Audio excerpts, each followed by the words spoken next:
원장님, 요새 35만 원짜리 임플란트 광고들이 많이 뜨는데 35만 원이 현실적으로 가능한가요? 네, 저도 가끔씩 SNS를 통해서 접하고 있는데요.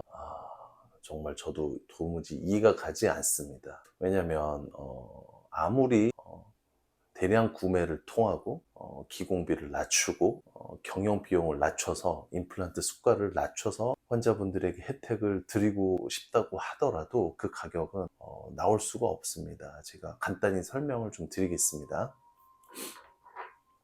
자, 임플란트는 다음과 같은 세 가지 파트로 이루어져 있습니다. 임플란트의 본체, 이제 픽스처라고 하는 본체가 있고요. 그 본체 위에 지대주가 올라가게 되고요. 그 위에 우리가 말하는 크라운, 흔히 말하는 크라운이 이렇게 들어가서 하나의 인공 치아를 만드는 구성입니다. 여기서 이 세 가지 파트가 있고, 여기에 추가로 뼈가 좋지 않는 경우에는 다양한 종류의 뼈를 이식을 해야 합니다. 근데 여기서 한 가지 정말 중요한 사실이 이 크라운, 우리가 가장 요즘에 흔하게 많이 하고 있는 지르코니아 크라운을 예로 들면, 제가 파악하기로는 대부분의 치과들은 정말 저렴해도 35만 원에서 한 50만 원 선이라고 저는 알고 있습니다. 물론 저희 병원도 그 사이에 수가가 책정이 돼 있고요. 근데 이거를 정말 예를 들어서 35만 원이라고 최저로 상정을 하더라도 35만 원의 임플란트를 신게 되면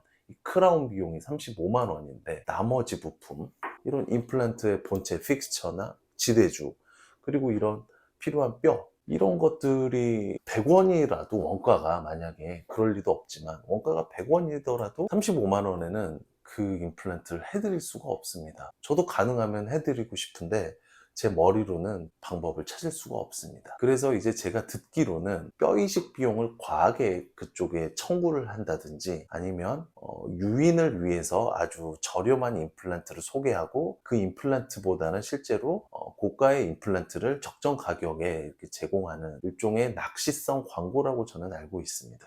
당연히 그렇게 낚시성으로 환자들을 유인하고 진료를 하게 되면 진료의 퀄리티는 당연히 좋지 않을 거라고 생각을 합니다. 그래서 임플란트 치료에 있어서 가격은 정말 중요한 요소지만, 너무 가격에만 포커스를 맞추는 건 좋지 않은 결정이라고 저는 생각합니다. 그러면 그 35만 원짜리 임플란트랑 그냥 이제 일반적인 말씀하신 임플란트를 하면은 보증 기간에도 차이가 있을까요? 네, 물론 차이가 있습니다. 10년 전만 해도 평균적인 임플란트의 보증 기간은 10년이었습니다. 저도 물론 그렇게 했었고요. 하지만 임플란트의 수가가 점점 떨어지다 보니 어쩔 수 없이 어느 정도는 추세에 맞출 수밖에 없습니다. 그러면서 보증 기간이 점점 줄어서 5년, 3년 이런 식으로 많이 줄게 됐습니다. 그런데 당연히 우리가 어떤 물건을 구매했을 때 그 물건의 가격에는 일정 부분 AS의 부분도 포함되어 있습니다. 하지만 35만 원이나 그 이하의 임플란트를 하시게 되면 거의 대부분의 그런 치과들에서는 보증 기간이라는 게 없습니다. 물론 보증 기간이 있다고 말은 하겠지만 그 아래에 아주 작은 글씨의 약관으로 빠져나갈 수 있는 내용들을 많이 넣는 걸로 저는 알고 있습니다. 결론은 적정한 가격을 지불을 하고 적정한 AS 기간을 보장받는 게 현명한 소비라고 생각합니다. 원장님, 그러면 가성비 임플란트만 찾다가 재수술을 한다고 들었거든요. 그렇게 되면 이제 재수술을 하게 되면 구체적으로 어떤 문제들이 발생할까요? 환자분들께서 정말 많이 하시는 오해 중에 하나가, 임플란트를 하면 끝이다,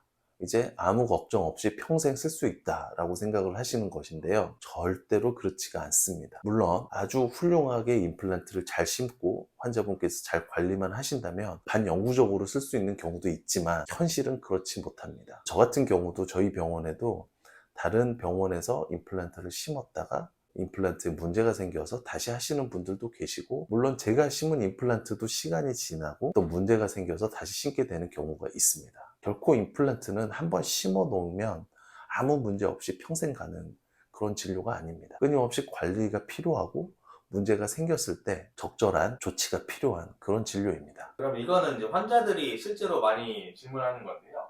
임플란트는 수명이 얼마나 될까요? 평생을 쓸 수 있다고 하는데 실제로 어때요? 아주 중요한 질문입니다. 여러 가지 데이터가 있습니다. 임플란트 수명에 대한. 하지만 사람의 수명이 다 제각각이듯 임플란트의 수명도 제각각일 수밖에 없습니다. 통상적으로 저는 환자분들께 10년 정도 쓰셨을 때 생존율이 90% 정도는 되는 게 평균이다라고 말씀을 드립니다. 제가 했던 임플란트, 10년이 넘은 임플란트 아무 문제 없이 쓰시는 분도 계시지만 1년이 되지 않아서 문제가 되는 경우도 당연히 있습니다. 내 몸이 아닌 다른 재료를 내 몸에 이식하는 것이기 때문에 100%의 성공률이란 결코 존재할 수 없는 것이고, 이식에 성공해서 기능을 하고 있더라도 추후에 생기는 문제점이 없을 수는 없습니다. 우리 치과 의사들, 특히 저 같은 경우는 20년을 목표로 임플란트를 심는 게 제 철학이고요. 환자분들에게도 그렇게 안내하고 있습니다. 그러면 이제 임플란트 비용이 부담되실 분들이 많잖아요. 치과를 선택할 때 원장님께서 가장 중요하게 생각하는 체크리스트가 있을까요?